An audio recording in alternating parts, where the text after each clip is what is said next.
All right, everyone. Welcome back to the GDFL podcast, hosted by yours truly, Andrew Korn. Joined this week on the show is Mark. Say hello to the world, Mark. Hello, listeners. All Hello, world. right. Yeah, great to having you back. So, a little bit of a fun fact. Both Logan and Ryan are getting married soon. And so there's a group of boys who went to LA to have a bachelor party for the two of them. And saw Mark in LA this past weekend. And I was trying to remember when the last time I saw you would have been. And I think it would Yeah, have been at Popo's house when you're still living there. That's like the most recent time I think I would have seen you. yeah, probably. Yeah, I saw Stun at a mutual friend's wedding over the summer, but I think that was before Stun. I don't think I'd seen any GDFL members since I moved. Hmm. Yeah. So yeah, good to see everyone. Yeah. Great seeing everyone. We had fun at the Lions game, even though the Lions lost. Big 3 weeks coming up for the boys, though. But more importantly, we have some GDFL action to talk about. So in our first Hmm. matchup, we had Sokol versus Chaz. Sokol came out with a 185 to 129 win. I mean, Chaz had a pretty good week. That's probably pretty close to a season average. It's just Sokol's team absolutely popped off again. I mean, when you have Amon-Ra, Etienne, and Henderson all going for about 30, you're not going to lose too many matchups. Yeah, I'm sure that was kind of double-edged for Chaz. Well, I guess triple-edged for, being in person watching golf to St. Brown several times, and then also Lions losing the game, so it's kind of for nothing. That's I don't know if you can speak on that, but yeah, that seemed brutal. Yeah, I didn't realize I mean, I knew Amon-Ra had a pretty big day. I didn't realize he had 18 targets though, and 13 catches for Yeah, he was he 164 was just the yards. first look on so many plays. It was just right to Saint. Hmm. Yeah. Yeah, I didn't really talk to Chaz too much during the game. I mean, we all kind of swapped spots throughout the game.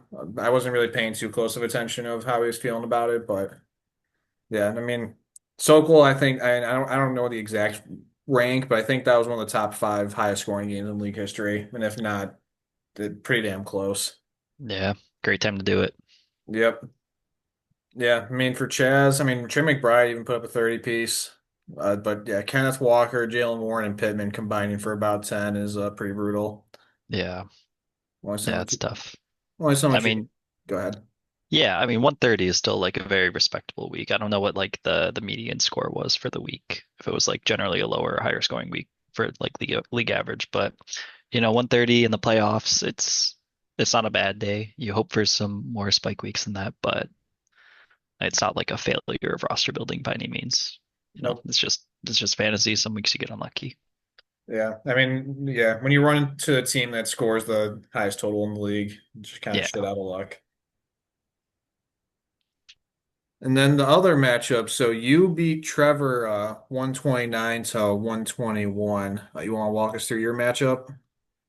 Yeah, I mean, definitely sweating it at the end. All the games were done by like 5 o'clock on Sunday, so it was really just coming down to the ending of that like Denver game, the Denver Green Bay, and then the Detroit Rams. We both had several players from those games, so I personally turned the Lions game off after that BS touchdown call where his knee was down and then he dropped the ball, and then somehow they said because he dropped the ball, it's touchdown. I just turned it off after that. I was like, all right, they just want LA to win. So, um, and then the stress of it being a close matchup like did not help my mental state. So, for my own psyche, I just turned the game off and then checked my phone at like 6 o'clock, like 9 Eastern, and then was like, oh, I won, cool. But yeah, for a while there, it was I'm sure watching it in real time, it was probably really came down to the wire. Yeah, I mean, definitely like stand by all my starting decisions. It's, maybe if Trevor had just a little bit more depth, he could have avoided starting having to start some of his players on a worse matchup like Chuba and Coker, even though Coker didn't even have a bad game. But yeah, but like Trevor said last week, like his team's on the up and up a little bit, so I think it sounded like he was kind of just happy to be here and didn't want to overinvest, but he did did have real shot. I mean, you just kind of got to get into playoffs and anything can happen. Yep. Yeah, absolutely. Yeah, I mean, looking at his lineup again, like Chuba Hubbard was kind of a risky start, but again, he didn't really have too many better options. Yeah. Like Worthy's really not been that good all season, but again, how many Same with better options? Genty. Same with Yeah. Genty. Doesn't really have better options though, especially with the amount of starters that we have too. Kind of got Yeah. to play the hand you're dealt. Bucky also had a bit of a disappointing game for him. But yeah, like really no one exceeded. I guess Puka had a huge game. hmm Like pretty much everyone Uh, else kind of was at expectations. yeah. I mean, it's been Puka, it's been Stafford, it's been Josh Allen, and that gets you pretty damn far. Yep. Yeah, I know. I remember watching that when at the game, watching because the Devontae Adams injury happened like right in front of us. I mean, we were in the 500 section, so it wasn't right in front of us, but that was like the end zone corner we were in. Man, yeah, I remember like watching him just like fall over on that play. It was just like, oh, he hurt. That didn't look too good. Yeah, if you notice all the questionables and outs next to my players, I had four guys get hurt during their games. So, really the only one that's impactful to scoring was Woody Marks because he came out in the second quarter, I think, and didn't come back. Um, Yeah, the other ones all got hurt pretty late in the game. But yeah, yeah. yeah, Still, that we'll get into our matchup this week, but that's definitely reeling from it a little bit. yep. So, updated look at the draft order. With Trevor's loss, Shrew now has the seventh overall pick clinched, so he has the 102 and the 107, and now Chaz has the 108. So, yeah, big win for Shrew this week, making sure that he had Trevor's or got the 107 instead of 108. Some quick Yep. news and Yeah, injury that can make a big roundup. difference. So the big one is Mahomes tore his ACL and LCL. All right, well, okay, we're recording this live on Thursday night. The second half just started, and looks like Kenneth Walker just scored a long touchdown. I don't know if it was long, but I just looked over on my other screen and saw he scored. Oh, okay. Uh, no, it was long. It was about a 55 yarder. Okay. Anywho, glad that doesn't Yeah. affect our playoff matchups. Yeah. Yeah. So yeah, Mahomes tore his ACL and LCL. Beginning of next season is probably in doubt a little.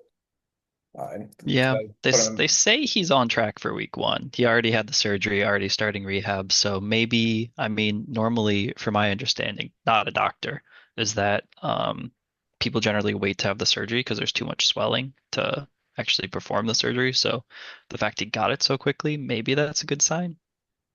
I don't in. know. Yeah, I mean, typical ACL recovery is anywhere from like 9 to 12 months. hmm So 9 months would put it right at the start of the season. You know he's going to do everything in his power to play week one. hmm Yeah, tough loss for you. Yeah, like I remember going back to the off season when we had like talked about league rules with the trade deadline, like maybe having the we'll just eliminate in general. Like this is like the prime example of why I was interested in just eliminating it. Because I mean, hmm Mahomes is a pretty important piece of your team. And I mean, you just got to rely on the backups you had put together before the deadline. I, Yeah, I mean, that's the thing. It's like maybe I wouldn't invest so much in backups if we didn't have a trade deadline. So kind of you work around the rules. oh, absolutely. Yeah, I'm not saying like there's necessarily a right or wrong way of doing it. It's just like how could you have navigated the trade market after this injury? Like if you Yeah. trade with like Ryan for Burrow or like maybe trade with Logan, try and get Yeah. Love or Purdy or something. Yeah, it's just like just something that's like interesting to think about for future Yeah. years. Again, we do have this dynamic trade deadline though, which we'll just talk about the first trade that happened in the playoffs. Levi received DeAndre Swift for Caleb Johnson. I'm wondering what your reaction to this is. Yeah, I mean it's interesting. It's I think DeAndre is more likely to score more points next season. But you kind of believe in the talent of Caleb Johnson maybe. I haven't heard much about why Caleb's not playing. I've kind of heard murmurs about protection and because Rodgers is so immobile, it's been tough to get him on the field. But maybe with Rodgers moving on, potentially opens up more snaps for Caleb. I think Swift has been like a good RB2 this year. So kind of selling low-ish on Caleb and buying high-ish on Swift, maybe. Yeah, I think Swift's average. I would have to look at the exact number. I thought it was around 13 or 14 points per game this year. Like Swift is actually That's good. he's Yeah. having a pretty good year. And I know the Bears have the best running offense by success rate in the league right now. Yeah. Like Ben Johnson knows what he's doing with the run game, and then they invested heavily in the O line this past offseason. Yeah, so I mean I like it a lot for Levi. Like you said, Yeah. Swift is almost certainly going to score more points than Caleb Johnson next year. I mean, Yeah. this might be a bit of a hot take. I don't know if Caleb Johnson's even going to be a lock to make the Steelers roster next year. Because like there is some precedence of third round rookie running backs just not making the team the next year. Like Trey Sermon Yeah. comes to mind, or Yeah. like It's really Tyrion, not much investment for the team. yeah, Tyrion Davis Yeah. Price is another one that was like just like top of mind. I mean, I'm not going to call it likely, but I do think there's a chance. But at the same time, I know Jalen Warren and I think Gainwell are both free agents after the year. He also I could just be the thought they starting running back. extended Warren. Am I crazy? I don't remember if they extended Warren or not. Maybe you can Yeah. look that up. But yeah, I mean, the other theory I have after seeing this, especially if the way that Ryan's season ended, Yeah, I they wonder did. if he's going to try and position himself for the 2027 101 and add Jeremiah Smith to his team. Mm, That's that just would like, seem like a Ryan move. Yeah, he does love his young boys. yeah. We'll Yeah. see if that is the direction he ends up going in. I imagine he'd have to trade away. Like, I mean, I look at his core as Burrow, Daniels, like Tat, Rome, Igbuka, Hmm. Hampton. Probably would need to trade a couple of those pieces to solidify it more than likely. Yeah, I mean, But if that's his plan, maybe Burrow's not on his, strategy anymore. But mhm. it's also hard to trade off a guy like Burrow. Oh, absolutely. Yeah. We'll see what actually happens. It's just one of those things where I'm just monitoring it. Like maybe I don't know. Maybe I'm Yeah. spoiling Ryan's plans a little bit too. I have no Yeah. idea. But Well, it would be hard to get the one-on-one with Burrow when you're competing against Logan's team. that's I don't true. see them improving very much next year. So Yeah, that is true. I think Ryan would have to move off quite a few guys. Yeah. All right. Some other news. I'm mostly just focused on news impacting playoff teams, and this pretty much only is your team. We talked about Yeah. the Devontae Adams hamstring injury. Yeah, he's out. He's not playing right now. That's a big loss. hmm Yeah. Drake London, I think, is going to be playing again this week, though. I saw some clips of him practicing and he looked pretty good. Yeah, yeah. So down Adams, but maybe get London back against a seemingly soft Cardinals matchup. So Yeah. And maybe net then neutral on that. also Woody Marks ankle injury. He hasn't practiced yet this week, but he didn't come back in last week. I'm guessing he's Yeah, I'm probably not out this playing him. week. Yeah. I almost got burned bad last week. I think they're kind of gearing up for playoffs and are gonna rely on him. So that's what they said last week is that he could have come back in, but the game was, no need. Yeah. It seems like he just goes into the medical tent every single week. So Yep. Yeah, I have Woody Marks on literally every team in every league I've been in this year except this one. And yeah, I've seen that notification a lot. yeah. Uh, Jacoby Meyer signed a 3-year extension with the Jags, which I thought was extremely interesting. I wonder if that signals that Travis Hunter is going to be playing more cornerback next year than currently or was this year. Yeah, yeah, maybe bring him back a little slow. I mean, teams, the good teams do have three good like offensive weapons, and Brenton Strange. I think he's good, but I don't know if he's elite. So I think they have an appropriate amount of playmakers with Myers on the team. Oh, I definitely Yeah, agree. It's just really interesting. I mean, they gave up a lot of draft capital to get him, and I don't think yeah, you make that trade without planning to sign him. yeah, So it just makes it a little. I think that Jags passing attack's really intriguing going into the yeah, next season. yeah, yeah. They've been having a really good few last weeks. Yeah. Philip Rivers started. That's fucking awesome. He kind of looked comp. I want to watch. I haven't watched clips of that game yet. I want to go through and like watch like how he actually looked. Just like looking at some of like the passing charts that I saw on Twitter. Seemed like he was mostly just dinking and dunking it like 10, Yeah, 15 yards down the field at most. But it seems like he was like mildly effective. They almost won. at least he can read a defense. Yeah, Yeah. that's proving to be a pretty critical skill, modern NFL. Yep. Yeah. So then other news, Micah Parsons torn ACL. Fuck the Packers. Yep. And then I also saw the Bears might be moving to Northwest Indiana. I really hope they move to Gary, Indiana. I think that'd be hilarious. Yeah. I know they wouldn't change their team name from Chicago to Gary, but yeah, apparently they're having issues with local government and Yeah. building their new stadium. Think they're like trying to move out to the suburbs and yeah, I don't know what's going on. They have Yeah, one good season and all of a sudden they think they can start demanding all these things. yeah. So the article that I read basically was they were gonna like fund the stadium themselves anyway, but the I don't know if it was the Illinois or Chicago government, like whatever, if it was local or state government, also wanted them to pay for all the local roads and like infrastructure nearby too. Oh, And that's where they were starting to have issues with it. got it.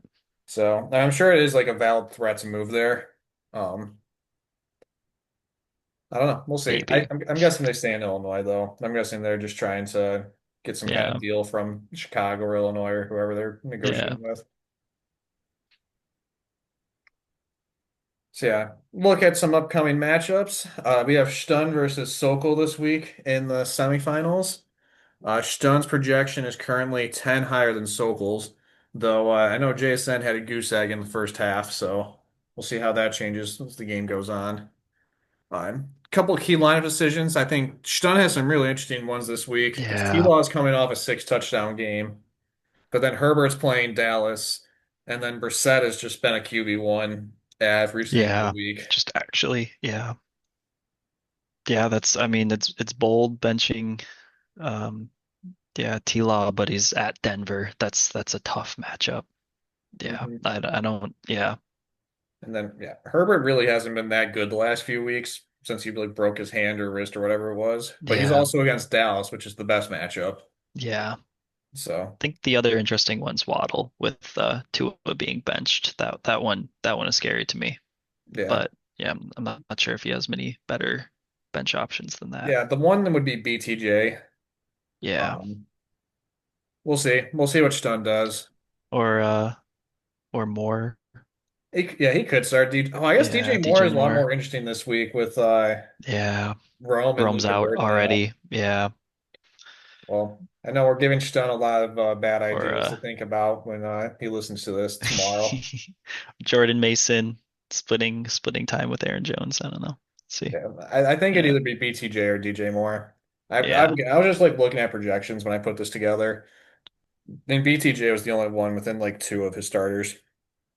Yeah. Um, and then Yeah. yeah, For Sokol, his team's locked. They're firing on all cylinders. Got some pretty good matchups. Yeah. yeah, It's a scary matchup. I mean, who's starting for Indiana this week? Still Philip Rivers? it's still Philip Rivers. Okay. Well, Taylor got like 25 touches last week, I think. Warren might, catch a touchdown. There, his upside's capped on those two specific players, but the rest of his team's like popping off. So Yeah, I know Sokol was thinking about Tyler Warren or Theo Johnson at tight end. Uh, I feel like it's hard, at least for me, I'd have a hard time not starting with my stud player, yeah, especially like I don't know. Theo Johnson's having a nice year, but like Tyler Warren's looking like a legit tight end. it's also that Monday night matchup. Hmm.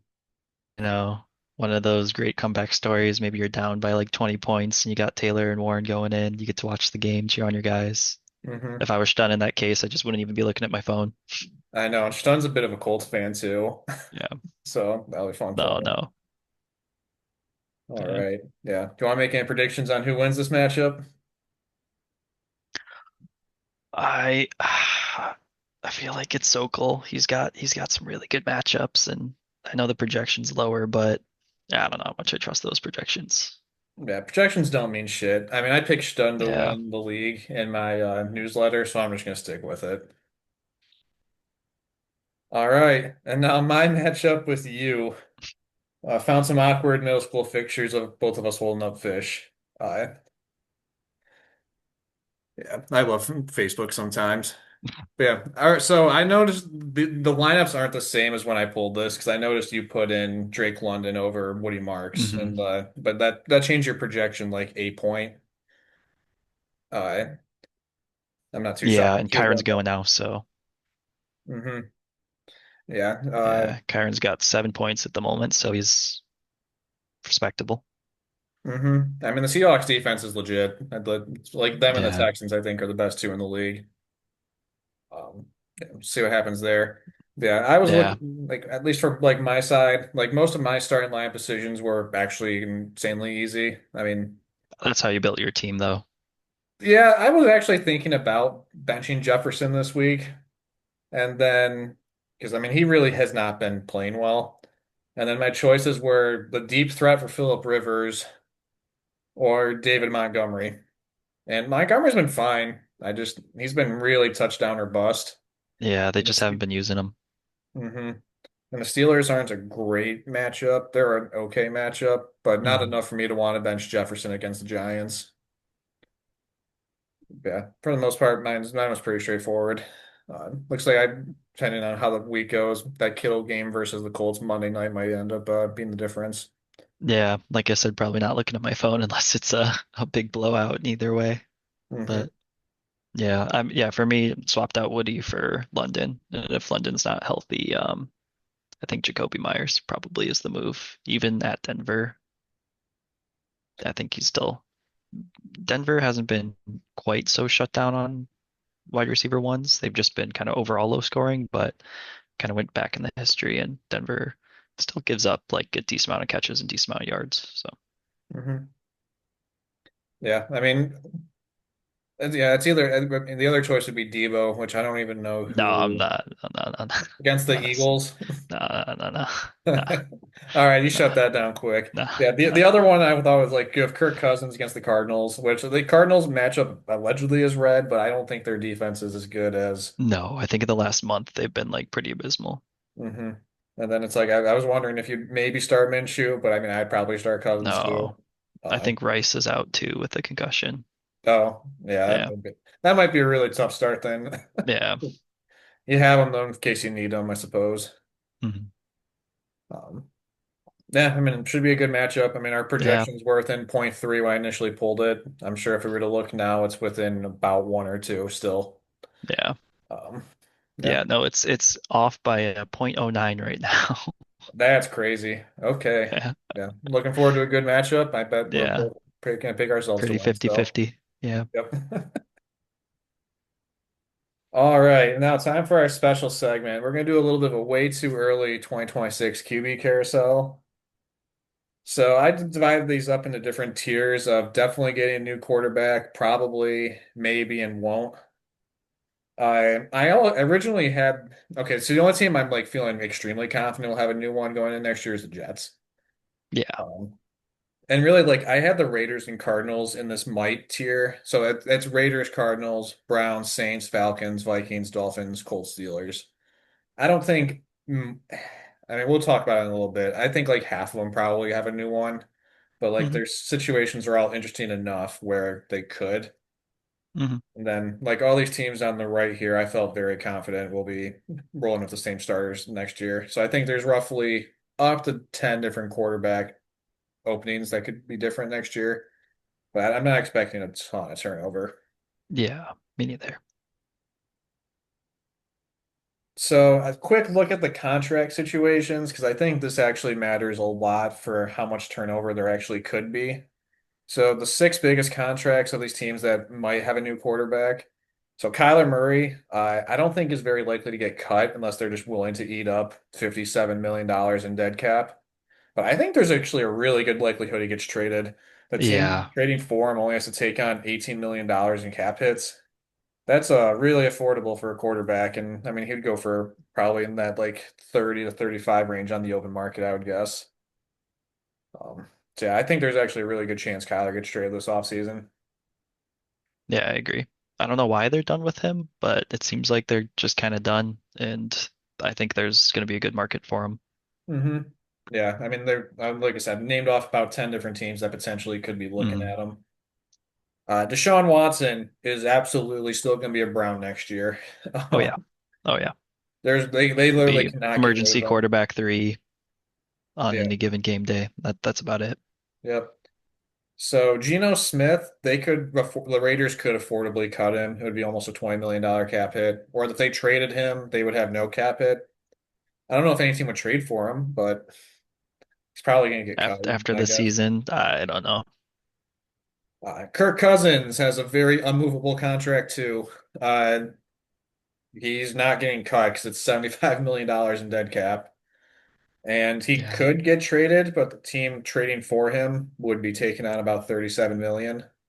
It looks like yeah, the Rams and just got a pick six. Oh, yeah, like a yard short with of the pick six. with oh, who did? Damn. Sorry, I got Kyron's about to punch in a 1 yard touchdown now, I have a feeling. Uh, sorry. Um, yeah, I don't think I think if they were going to trade Cousins, it would have been last summer. Now with Penix's injury, they kind of actually need him. So, and I think Kirk is just happy taking the bag, you know. That's kind of always been his MO. So, Oh yeah, he's yeah. always been about the Yeah, money. so I don't think he's necessarily bad blood getting, a chance to start some games next year. Hmm. Yeah. Another interesting one because Tua got benched this week is I forgot to include that in the news. But yeah, with Tua being benched, I think there's a chance they move off of him. But man, his contract is I don't know who'd take him. like they'd have to eat $100 million to cut him. Man got benched for Quinn Ewers, so Yeah. I don't know. Yeah, but then like I mean he could in theory get traded. Uh but I just again 45 I mean I guess if they trade him and like they split the cap hit over 2 years, it's definitely possible. It's Corum. I saw the Corm touchdown. God damn it. Hate that guy. Yeah, it's definitely interesting that Tua's yeah, I mean I Dolphins I think is the most precarious situation here because like they Hmm. kind of are signaling they want to move off of him, but like financially it's hard to. Like they could might have Yeah. to like give draft picks with him to get off of his contract. Yeah, I don't know their cap situation, but it might just be one of those like Deshaun Watson, just like keep him, maybe have him active occasionally, but just kind of bring someone in new. Hmm. Not too sure. Yeah. And the last one is Justin Fields. He actually had more guaranteed money left on his deal than I thought, which is why I included him. I don't think it's enough to keep him. Like he could like $12 million for Fields is actually pretty cheap if another team, for whatever reason, wants to take a chance on him. Yeah. I'm guessing he probably gets cut though for one of those two cap hits there, 22 million total. Yeah. All right, so then a look at the top quarterbacks available on the draft, like who's PFF, Fernando Mendoza and Dante Moore. Ty Simpson was not in their top 50, but Ty Simpson was in mine Levi's mock. So I included him on the next slide. And then some vet free agents that are going to be on the open market are Daniel Jones, Aaron Rodgers, Russell Wilson, Marcus Mariota, and Joe Flacco. So not exactly an inspiring list of players here.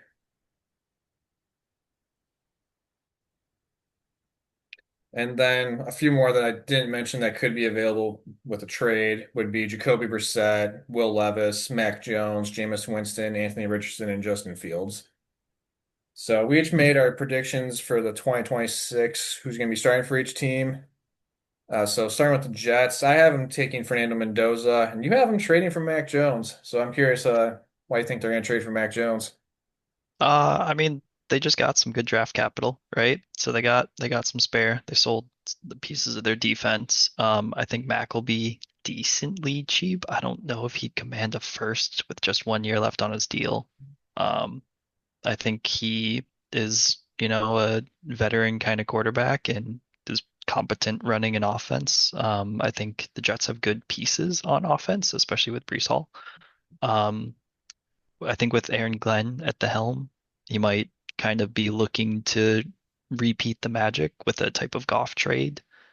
Maybe bring Mac back to um, like New York as well, or like, the New England area. Hmm. Um, and yeah, I think maybe bringing in someone apart from just like a brand new rookie you're throwing to the Wolves could bring some stability, and maybe that's something Aaron Glenn might like. So Yeah. No, I hear you out. I had the Jets taking Mendoza because I think they got all that draft capital to make a push up to trade into one of these drafts, whether it's this year or next year. Uh, Again, could always be wrong, but like with the amount of first that they currently have, I think they're in prime opportunity to trade up if they really want someone, which is why I had Mendoza to the Jets. Yeah. So next one on here, Raiders. So I have the Raiders trading for Kyler Murray. Uh, my one might be a bit of a hotter take, but I think Pete Carroll's probably going to get another year there, and I don't see Pete Carroll wanting to go through a rebuild. So then trading for another NFC West quarterback, and then like he had success with Russ. Not that Russ and Kyler are the same player, uh, but I mean he's had success with that archetype before. So I mean that's what I saw as the best Kyler fit. Yeah, that makes sense. Yeah, yeah, I just picked Mendoza. I think the mock I was looking at, I guess we'll need to see how the season ends out. But if the Raiders end up with a higher pick than the Jets, I think they're taking them. Yeah, no, that's But yeah, totally fair. I think the Jets maybe won't have an option to have Fernando on the board, and I don't think they'll be too interested in really like paying a ransom to trade up for him. I Hmm. don't think he's like really that elite of a prospect, you know. Yeah, no, for sure. Yeah, so Cardinals, I have them taking Dante Moore. You have them keeping Jacoby Brissett. Yeah, I don't see why they wouldn't. He's been great. Like you said, he's been QB1 at least for fantasy purposes. Yeah, Obviously competent running the offense. this is where J- I'm like a little iffy on it because like he has been a good fantasy quarterback, but they've not been winning games with him. And I know their defense isn't good. Yeah, I think their Uh, defense has been like just awful over the last month. so like I think a lot of it is just like garbage time stat padding. Like I think that's where I'm like not sold that they're gonna keep him. I mean, he's been good. Like I'm not gonna like deny that he hasn't been fine. But like I don't know. I think they've been like trailing by like double digits at halftime almost every game recently. Mm, And so like I'm not as sold on Brissett being there. I think Brissett could be a bridge. He could be the bridge for Dante Moore or a different rookie. yeah, I just think the rookies like all I hear is that they're really bad. Yeah. Like all of them. I know. At least the quarterbacks. Yeah. Same. I mean, I think that was like indicative of the Heisman race this year too, where it's Hmm. kind of a bunch of no-namers. Yeah. Browns. I originally had them with the Shador Sanders, Dylan Gabriel, Deshaun Watson, just running it back another year because they kind of have to. At the last second, I Yeah. went Ty Simpson, but I see that you have them running the same two rookies. A third quarterback on a rookie deal plus a Deshaun Watson just corpse on your roster. I just don't like they're not going to cut Gabriel. They're not I don't think they'd cut Sanders. If you draft a third quarterback, then you have three rookie or like three quarterbacks on a rookie deal plus Deshaun Watson. It just seems like a lot. Yeah, I mean, I think that it's trade or cut Gabriel in that situation if they draft one. Yeah, but are they really ready to give up on him? Give him another offseason? I Yeah, don't know. it's tough to say. Yeah, but who knows? Maybe their like players in the locker room will demand a big splashy move to happen to get someone competent in. Who knows? Yeah. So Dolphins, that was my Mac Jones landing spot was the Dolphins. I think with what's his face? Mike McDaniel coming from the 49ers coaching tree and their offenses, I think, operate pretty similarly. I think Mac Jones's best fit would be with the Dolphins. Uh, and I think McDaniel's going to get another year there too. So that was why I had Mac Jones for the Dolphins. Mhm. Looks like you had Flacco and then them taking Dante Moore. Yeah, I think it's one of those classic like draft a rookie with the mid first round pick and then bring in a kind of bridge quarterback. I think Flacco would make sense where he's just maybe one more year. He can read a defense, you know, that's probably pretty good for McDaniel's offense there. That's probably all he just wants. It's just Hmm. someone to read a defense and make good timing throws. So Yeah, I I would think not like Flacco can do it. as an HN owner, I would be a-okay with Flacco being there because Yeah, he checks yeah, it down a lot. yeah. I So think it would be a good fit. yeah, Saints. We both had him keeping Tyler Shuck. I mean, he's played well enough recently. Yeah, I mean their So roster's awful. They're not great prospects to that would really necessarily be an upgrade from Shuck. So yeah, just run it back. yeah, like he's been solid. And then Yeah, yeah. So Steelers, I think we both have the Steelers getting one of the vet quarterbacks. I originally had Kyler Murray going to the Steelers, but then I changed my mind and then had Tua going to the Steelers. But you had Kyler to the Steelers. Steelers just feel like they're one of these teams that's gonna get a vet quarterback into the room. They don't seem yeah. to the They're no rookie. stranger to the carousel. I think they're trying to find some stability. Maybe a Kyler trade would make some sense here. Yeah. Yeah, I mean, I think Kyler's going to get traded to an AFC team. It's just a matter of which one. Like, I Hmm. think Raiders would make sense. I could see. I mean, even I don't really think it'd be the Dolphins since they have Tua. But Raiders or Steelers to be the two I'm really looking at for a Kyler trade. Hmm. So Vikings, this was probably my hottest take is Aaron Rodgers was flirting with the Vikings last offseason before signing with the Steelers. You have him still rolling with JJ. So I'm curious on that. Yeah. I mean, I think the whole like, yeah, JJ did have really bad for 6 games, but like, it's only 6 games. He's played better the last two against cupcake defenses, but I mean, I, I don't think there's many better options, you Yeah. know. I think they just re-sign Wentz again to have JJ roll him out there, kind of run it back. I just remember like looking at JJ's stat. I mean, it was after 6 weeks. I mean, I still probably could pull it up and it would be just as bad. I just remember it was like Jamarcus Russell, Zach Wilson levels of bad. That's where I'm a little Yeah. hesitant on it because like you really have a short leash in the NFL. I don't really know if Jefferson would put up with another season with just JJ and Carson Wentz and running it back. I imagine they're going to bring Yeah. in actual competition to push him.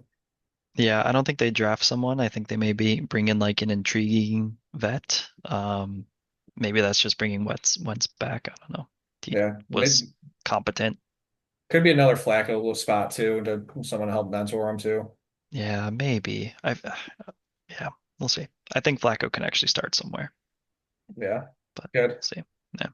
Yeah. So Falcons, there we have them both with Penix and Kirk. I mean, Penix with that ACL, but Kirk's contract.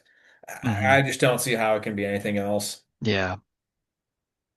It, kind of, we're kind of in agreement there. Hmm. And then for the Colts, I think they're going to run it back with Daniel Jones. Don't know if he'll be ready week one. Um, Yeah, yeah, that's why I put Anthony Richardson there. I think, you get the last bit of Anthony Richardson out. Maybe he shows something in the first few weeks while Daniel's still coming back from Achilles. That's a rough one to come back from. I don't even know if Daniel's how much of next season he'll play. So, maybe you bring in a vet over leaving it to Anthony. Not too sure there, but that could be the Flacco spot too, is yeah, that leaving could with be the the Flacco Colts. spot. I also like if that could be a spot for Mariota too. Like Mariota's been Yeah, fine, and like again, similar archetype of like Richardson and Daniel Jones being a little bit more mobile. Like I could see yeah. that as a Mariota landing spot. Yeah. I mean, the other thing is they could let Daniel walk. I mean, coming off an Achilles, you don't blame him. You Oh, don't know what absolutely, type of yeah, return to play you'll have, so it could be letting Daniel walk, maybe trading for the Mac Jones type and yeah, yeah. or signing Flacco. Yeah. Especially since he's a running quarterback and having that Achilles injury, I would. That's where I would be extremely hesitant. And like he does not have a great track record of being good. Yeah. Yeah. Definitely want to monitor this offseason. All right, we got through all these teams. Thank you for joining the show. It was a fun conversation about looking Yeah. at these different news, talking about the league. You have any trash you want to talk about our matchup before you sign off? Fuck Blake Corum. He went to Michigan. I hate him even more. Yeah, you can say fuck Nico Collins too. He went to Michigan as Fuck well. Nico Collins. Yeah. All right. But yeah, yeah, good luck. It's looking like a pretty clean coin flip between the two of us. Yep. Yeah. Best of luck to you this week. Just hope it's not Yeah. good enough luck. So, well, Yeah. with Hope that, hope no one gets hurt. yeah. Hope no one gets hurt. Knock on wood. Yeah. With Yeah. that, this was the GDFL podcast, and I'll talk to you all later. Yep. Bye.